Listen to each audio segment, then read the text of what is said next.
Hi hello welcome back to my channel. ನಾನು ನಿಮ್ಮ ಜ್ಯೋತಿ ಸಾಯಿ.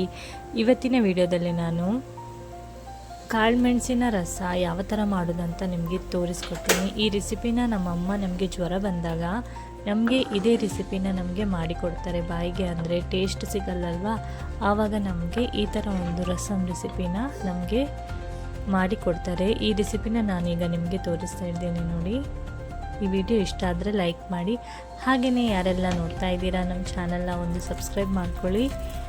ಬನ್ನಿ ಈಗ ನಾವು ಸ್ಟಾರ್ಟ್ ಮಾಡ್ತೀನಿ ಇವಾಗ ರಸಮ್ ಯಾವ ಥರ ಮಾಡೋದು ಅಂತ.